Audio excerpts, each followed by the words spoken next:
Hello students, welcome. Hope you all are fit and fine. This is part 2 of exercise 1.4 class 7 mathematics Manjeet Singh maths book. इस video में हम question number 6, 7, 8 को समझेंगे. 1, 2, 3, 4, 5 part 1 में था. In question number 6 what we have to do, we have to show that.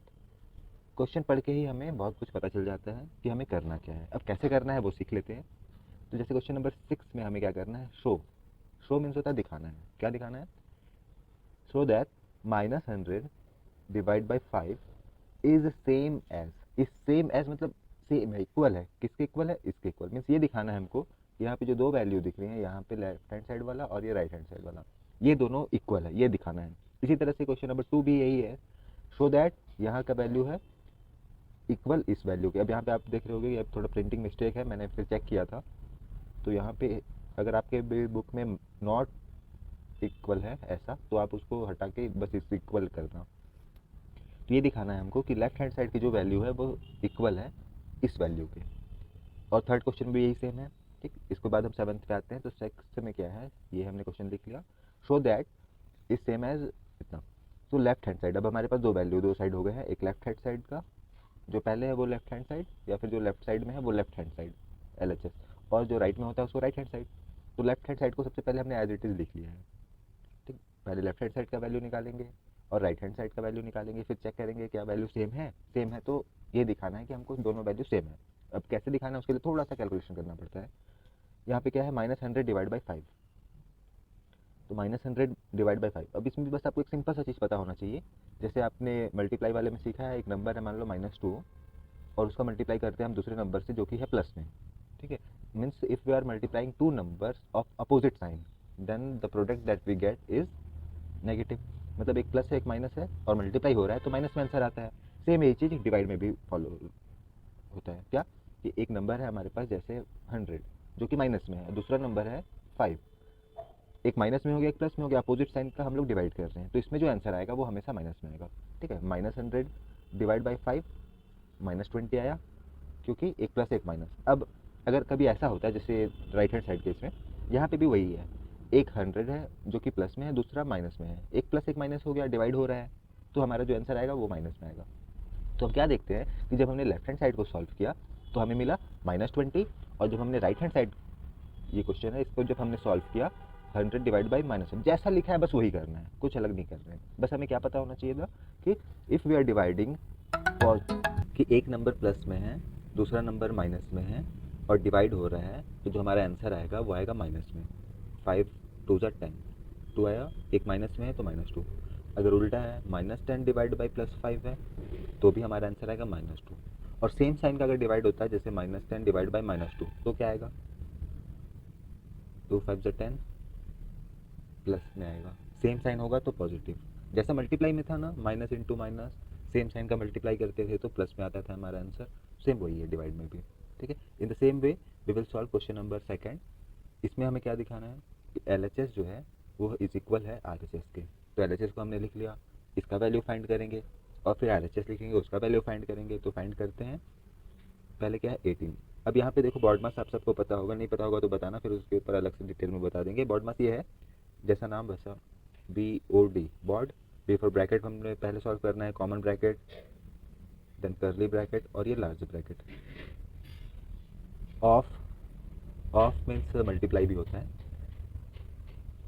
Bracket of BOD division, फिर divide मास, multiply addition, फिर लास्ट में subtract. Means add subtract last में करना है, डिवाइड मल्टीप्लाई पहले करना है. ठीक है, और ब्रैकेट सबसे पहले करना है. तो यहाँ पे एक ब्रैकेट यहाँ पे है और दूसरा लार्ज ब्रैकेट ये है ना, तो पहले हम इसे सॉल्व करेंगे. तो ये एक हो गया -18 को हमने लिख लिया, और इधर हमने सबसे पहले सॉल्व कर लिया तो हमें क्या मिलता है, 6 डिवाइड बाई -1 है. 6 डिवाइड बाई -1, तो हम जब इसको सॉल्व करते हैं 6 डिवाइड बाई -1 को, 6 डिवाइड बाई -1 को, तो हमें क्या मिलता है, मतलब 1 6 या 6 6 आया. एक प्लस में है एक माइनस में है तो -6 आएगा. ठीक है, तो इसे हमने सॉल्व करके यहाँ पे -6 कर लिया, और यहाँ पे -18 इसको हमने पहले सॉल्व किया तो हमें मिला -6. अब 6 1 6, 6 3 18, दोनों यहाँ पे माइनस वाला है तो हमारा जो आंसर आ गया प्लस में आ गया, +3 हो गया. अब इसी तरह से राइट हैंड साइड को जब हम सॉल्व करते हैं तो राइट हैंड साइड में क्या है, यहाँ पे ब्रैकेट इस साइड है, तो पहले हम इस वाले पार्ट को पहले सॉल्व करेंगे, ठीक है, ब्रैकेट ऑफ डिवीज़न बाद में डिवाइड करेंगे। तो पहले हमने जब इसे ब्रैकेट को सॉल्व किया तो हमें क्या मिला, -18 डिवाइड बाई 6, -18 डिवाइड बाई 6 है, ठीक है। तो यहाँ पे एक प्लस है एक माइनस, ठीक है, ये माइनस हो गया ये प्लस हो गया। तो हमारा जो आंसर आएगा इसको सॉल्व करने पे जो हमारा रिजल्ट आएगा वो होगा माइनस में, क्योंकि एक प्लस एक माइनस अलग अलग है। तो -3 आ गया, 6 1 जा 6, 6 2 जा 12, 6 3 जा 18। तो 3 टाइम्स में आया इसलिए हमने यहाँ पे लिख दिया -3। फिर इसका काम हो गया, इसके जगह पे हमने क्या लिखा -3, ठीक। अब डिवाइड बाई -1 है, तो डिवाइड बाई -1 कर दिया हमने, सिंपल। तो 3 डिवाइड बाई 1, 1 3 जा 3, दोनों माइनस में है तो कैंसिल हो गया, मतलब minus divide by minus plus में आ गया हमारा आंसर। तो हम क्या देखते हैं कि पहला वाला और दूसरा वाला मतलब left hand side is equal to right hand side आ रहा है, तो वही हमने लिख दिया, hence left hand side is equal to right hand side, यहाँ पे कॉमा। अब इसी तरह से क्वेश्चन नंबर 3 है, यहाँ पे जो लेफ्ट हैंड साइड का वैल्यू है वो यहाँ से यहाँ तक है, ठीक। अब राइट हैंड साइड का वैल्यू था 2, तो हम लेफ्ट हैंड साइड को सॉल्व करके 2 लाएंगे। कैसे, अब देखो यहाँ पे 2 ब्रैकेट दिख रहे हैं, करली ब्रैकेट, एक यहाँ से यहाँ तक, ठीक, और एक यहाँ से यहाँ तक। तो इस ब्रैकेट को हम पहले सॉल्व कर लेंगे, जो आंसर आएगा उसको यहाँ पे लिखेंगे। तो सॉल्व करते हैं, यहाँ पे बस ब्रैकेट ही ब्रैकेट ज़्यादा दिख रहा है कुछ है नहीं। अब -72 है ये वाला, और डिवाइड करना है किससे, -9 से करना है, ठीक है। अच्छे से देखना, अगर हमको आ गया तो चीज़ें बहुत आसान हो जाती हैं। -72 डिवाइड बाई -9, इसका मतलब क्या है कि 9 का टेबल पढ़ के हमें 72 लाना है। 9 1 जा 9, 9 2 जा 18, 9 8 जा 72, 8 टाइम्स में आ रहा है, दोनों माइनस माइनस है, तो हमें क्या मिलता है, +8 मिलता है, ठीक। इसको हमने सॉल्व किया और हमें मिल गया ये, ठीक। अब इसी तरह से डिवाइड है, डिवाइड को हमने लगा दिया यहाँ पे, अब ये है। अब इसको सॉल्व करेंगे, यहाँ पे क्या है, -20 डिवाइड बाई -5 है। तो जब हम इसे सॉल्व करते हैं तो दोनों माइनस है, 5 1 जा 5, 5 4 जा 24 आ गया, तो हमने इसे लिख दिया यहाँ पे। अब हमें क्या करना है, 8 डिवाइड बाई 4 करना है, 8 डिवाइड बाई 4 मतलब 4 1 जा 4, 4 2 जा 2 आ गया, और यही हमारा राइट हैंड साइड में भी है, फिर दिखा देना, hence left hand side is equal to right hand side. अब आते हैं क्वेश्चन नंबर 7 पे, जिसमें हमको 2 चीज़ें दी हुई हैं। जो चीज़ें दी हुई होती हैं वही हमारा मदद करता है आंसर फाइंड करने में, और उससे भी इंपॉर्टेंट है क्वेश्चन समझना। ये पहला रूल है कि अंडरस्टैंड द क्वेश्चन। क्वेश्चन क्या, 2 चीज़ें दिया हुआ है, पहला क्या, द प्रोडक्ट। प्रोडक्ट क्या होता है, मल्टीप्लाई करने से जो आंसर मिलता है। जैसे 2 और 3 का प्रोडक्ट हमको कोई पूछेगा, 2 और 3 का प्रोडक्ट बताइए, तो इसका मतलब 2 और 3 को मल्टीप्लाई करना है, जो आंसर आएगा वो होगा प्रोडक्ट। ये हो गया 2 3 जा 6, तो 6 इज अ प्रोडक्ट, ठीक। तो यहाँ पे द प्रोडक्ट ऑफ 2 इंटीजर्स। अब इंटीजर्स क्या होता है, कोई भी नंबर, चाहे वो पॉजिटिव नंबर हो, चाहे वो 0 हो, चाहे वो माइनस वाला नंबर हो, वो सब इंटीजर्स होते हैं। कोई हमसे पूछता है give some examples of integers, तो बता देना -1 -2 -3 पूरा कोई भी, ठीक। पॉइंट वाला नंबर नहीं, डेसिमल वाला नंबर नहीं, फ्रैक्शन वाला नहीं, रैशनल नंबर नहीं, बस एक कंप्लीट नंबर होना चाहिए, वो इंटीजर होता है, जैसे -10, ठीक। तो यहाँ पे the product of 2 integers, 2 integer से हमारे पास कुछ भी हो सकते हैं। अभी हम समझने के लिए, इसके अंदर एक इंटीजर है, इसके अंदर एक इंटीजर है। प्रोडक्ट, प्रोडक्ट मीन्स मल्टीप्लाई करके हमको एक रिजल्ट मिलेगा, ठीक। यहाँ पे ये हो गया प्रोडक्ट, ठीक है। तो the product of 2 integer is 189, तो ये हमको जो मिला है वो है 189। कभी कभी प्रॉब्लम क्या होता है कि हमें पता नहीं होता कि 189 कहाँ पे है, ये है क्या, तो आराम से समझ रहे हैं, the product of 2 integers is 189। 2 number है, अभी हमें पता नहीं है, आगे पढ़ के पता चलेगा। इन दोनों का प्रोडक्ट मीन्स मल्टीप्लाई किए तो जो हमें आंसर मिला वो है 189। तो हमने 189 को यहाँ पे इमेजिन कर लिया है अभी, ठीक है। सबसे पहले माइंड मैपिंग करना है, समझना है कि आखिर हमें लिखना क्या है, कहाँ पे लिखना है। तो ये अभी हम माइंड में ये सब चीज़ें हमारी चल रही हैं। जब हमने रीड किया the product of 2 integers is 189, तो हमें ये दिख गया, ठीक है। एक इंटीजर दूसरा इंटीजर, इसका जो प्रोडक्ट आया वो है 189, ठीक। ये हमने पहला सेंटेंस रीड किया तो हमारे माइंड में ये चीज़ें आ गई। फिर सेकंड चीज़ें क्या बोलते हैं कि let the product of 2 integer is 189, 1 integer is -9, उसमें से एक इंटीजर है -9, मीन्स हमने जो 2 बॉक्सेस बनाया था तो 189 आ रहा था, उसमें से बोलता है कि एक कोई भी एक नंबर जो है इसमें वो है -9, 1 इंटीजर इज -9। ये क्वेश्चन में मिल रहा है, क्वेश्चन से देख के हमने क्या, ठीक। अब हमें क्या करना है, फाइंड द अदर, दूसरा नंबर यहाँ पे जो है ये फाइंड करना है, ये वाला, ये वाला है ना। ये हमने क्वेश्चन पढ़ के समझा। अब बहुत सिंपल सा चीज़ है, ऐसा कैसा भी क्वेश्चन आ जाए इस टाइप का तो एकदम इसी तरीके से आप बना सकते हैं। तो जो नहीं पता है उसको हम इमेजिन सपोज करेंगे, let the other number be X. एक नंबर हो गया -9, दूसरा नंबर हमको पता नहीं है, तो उसे जो नहीं पता है उसको जो हम मानते हैं वो X Y Z A B C M N O कुछ भी आप मान सकते हो, और इसी एक्स को बोलते हैं वेरिएबल। तो अब हम उसी चीज़ को लिख लेते हैं, let the other number be X, अगला नंबर एक्स हो गया। अब एक्स का मल्टीप्लाई -9 से करते हैं, जो एक नंबर है, तो हमें क्या मिलता है 189। ये अकॉर्डिंग टू क्वेश्चन हो गया ना, क्वेश्चन देख के हमें ये पता चला। अब हमें एक और चीज़ बस पता होना चाहिए, क्या, कि जिस चीज़ का वैल्यू निकालना है, एक्स का वैल्यू निकालना है, इज इक्वल टू कि एक साइड में, किसी भी साइड में, आइदर लेफ्ट और राइट, वो अकेला कर दो उसको, बाकी चीज़ों को दूसरी साइड भेज दो। ठीक है, क्योंकि एक्स वाला एक ही है, मीन सेम वेरिएबल को सेम साइड कर दो, सेम टाइप के चीज़ों को। अभी एक्स वाला ये इज इक्वल टू के लेफ्ट साइड रहेगा, बाकी ये इंटीजर है तो इसको इंटीजर के पास भेज देते हैं, बस यही काम करना है। अब -9 है, ठीक है, किस एक्स और 9 के बीच में कौन सा साइन है, डिवाइड का साइन है, ठीक है। तो अब यहाँ पे हमें ये ध्यान देना है बस कि जब वो दूसरे साइड जाएगा तो कुछ चेंजेस हो जाएंगे इसमें। क्या चेंजेस होगा, इनटू से जुड़ा हुआ है ना, एक्स और -9 के बीच में देखो मल्टीप्लाई है, तो उधर जाएगा तो डिवाइड होगा, ठीक। इसलिए हमने जब -9 को उधर भेजा तो नीचे कर दिया हमने डिवाइड फॉर्म में। अगर सिंपल होता जैसे x+3 है इज इक्वल टू 5, ऐसा कुछ है, अभी +3 को उधर भेजना है तो -3 होता, ठीक है, यहाँ से हट जाता है -3 होता।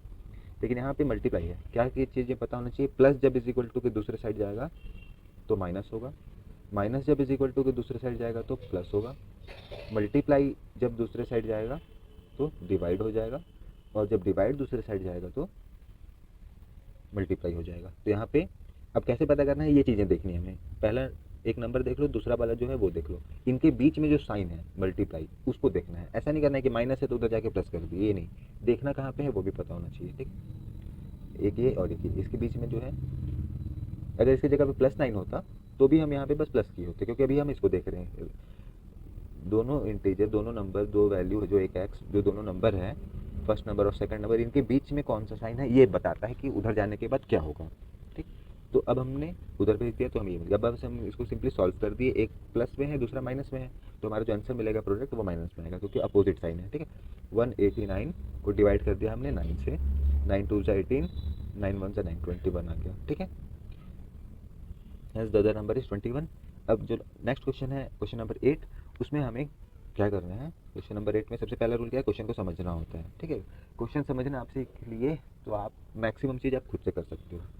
अब क्वेश्चन समझने के लिए क्या करना पड़ता है, एक बार रीड करते हैं, रीड करके थोड़ा समझते हैं, इमेजिन करते हैं, उसको पिक्चर सामने ले आते हैं, एकदम लाइव, एकदम आप सामने दिखना चाहिए वो चीज़, ठीक है। कि द टेम्परेचर एट 6 PM, अब ये टेम्परेचर क्या है, जैसे हम कुछ चीज़ें बाई करते हैं तो किलोग्राम, गर्मी है ना, कितना गर्मी है, कितना ठंडा हो रहा है, तो टेम्परेचर बहुत हाई होता है तो बहुत गर्मी पड़ता है, कम टेम्परेचर होगा तो ठंडी लगता है। तो द टेम्परेचर एट 6 PM, शाम के 6 बजे, of a town was 37 degree Celsius, ठीक है। 37 डिग्री सेल्सियस ये ह्यूमन बॉडी का नॉर्मल टेम्परेचर, जैसे आपका अभी मेजर करेंगे तो 37 डिग्री सेल्सियस के आसपास आएगा।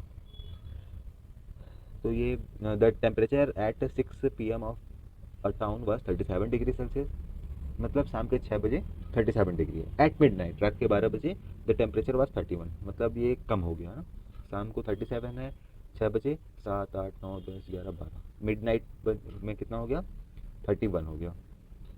If the rise in temperature every hour is same, मतलब हर घंटे वो जितना, जैसे मान लो 6 बज रहा है 37 है, तो 7 बजे अगर वो 1 डिग्री कम हुआ 36 हुआ, तो हर घंटे वो 1 ही डिग्री कम होगा।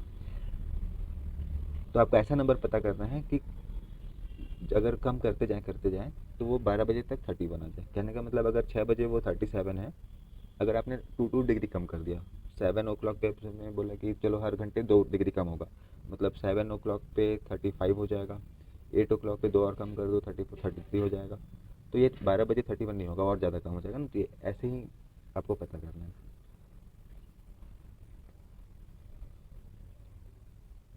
6 ओ क्लॉक पे है 37, ये तो बहुत सिंपल सा क्वेश्चन आराम से दिख रहा है। 36 35 34 33 32 31, मीन्स अगर हम एक एक कम करते जा रहे हैं तो ये -1 हमारा आंसर हो गया, ये तो डायरेक्ट दिख रहा है। लेकिन अब हमें एग्जाम में सॉल्व करना है, अपने नोटबुक में लिखना है, तो हम कैसे लिखेंगे, अभी तो ये समझ रहे हैं। ये कब समझते हैं, जब हम क्वेश्चन रीड करते हैं ना, ये सारी चीज़ें हमारे दिमाग में आती है।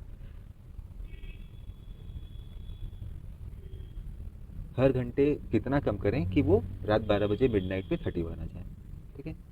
तो शुरुआत कहाँ से करना है, जो चीज़ें दी हुई हैं हमको, क्योंकि जो चीज़ें हैं हमारे पास उसी से हम आगे बढ़ेंगे। तो क्या चीज़ें दी हुई हैं, गिवन द टेम्परेचर एट, ये हमने क्वेश्चन से लिख लिया, जो चीज़ें दी हुई हैं। The temperature at 6 PM of a town was 37 degree Celsius, at midnight the temperature was 31, ये चीज़ें दी हुई हैं। अब चेंजेस हो रहा है, दो चीज़ों में चेंजेस हो रहा है, एक टाइम में और एक टेम्परेचर में। टाइम 6 7 8 9 टाइम बढ़ रहा है और टेम्परेचर घट रहा है, ठीक है। तो 6 PM से 12 PM तक कितना टाइम हो गया, 6 आवर्स हो गया, ठीक है। आगे जा रहे हैं इसलिए +6 आवर्स। अब टेम्परेचर कम होता जा रहा है 31 डिग्री से लेके 37 तक, तो कम हो गया, कितना कम हो गया, मतलब कम होने के लिए माइनस, ठीक है। 31 - 37 करेंगे तो भी -6 आएगा। ये दो चीज़ें बस हमने दिखाया। सबसे पहले अब देखो, अभी अब देखो कर रही है, इतने सारे लाइन्स हो गए, कैसे करें, तो उनके लिए ये है कि आप ऐसे मत देखो कि कितना, बस पहला हमने क्या किया, गिवन लिख लिया, सेकंड में चेंजेस लिख लिया, चेंजेस इन टाइम और चेंजेस इन टेम्परेचर, पार्ट में डिवाइड कर दो, सिंपल सिंपल, बस पॉइंट पॉइंट देखो। अब डिक्रीज इन टेम्परेचर, अब टेम्परेचर कम हुआ, पूछा है ये क्वेश्चन से, तो जैसे जो क्वेश्चन में पूछा है वही चीज़ हम लिखेंगे, decrease in temperature per hour, हर घंटे कितना कम होगा। मतलब कुछ ऐसा है कि अगर आप 5 आवर में, 5 घंटे में 5 गिलास पानी पीते हो, तो आप 1 घंटे में कितने गिलास पियोगे, तो डिवाइड करके आपने पता लगा लिया, 1 गिलास पर आवर। ये कुछ ऐसे ही है ये।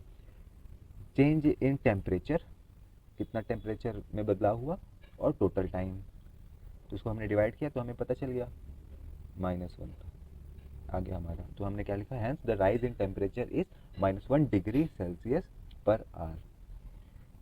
ये थोड़ा आइडिया लगाने के लिए था, बस एक ब्लॉग बनाने की जरूरत नहीं है।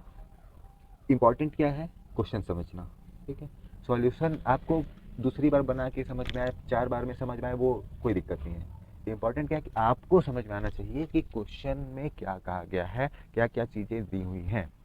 तो क्वेश्चन समझते हुए बनाइएगा, भले आपको 2 बार लग जाए, 3 बार लग जाए, वो मैटर नहीं करता है, ठीक है। मैटर ये करता है कि हमने अपने से समझ के खुद से बनाया है, हमने जो बनाया है वो हमें पता है कि हमने क्या बनाया है। तो मिलेंगे आगे किसी और वीडियो में, तब तक के लिए ध्यान रखिएगा, बाय।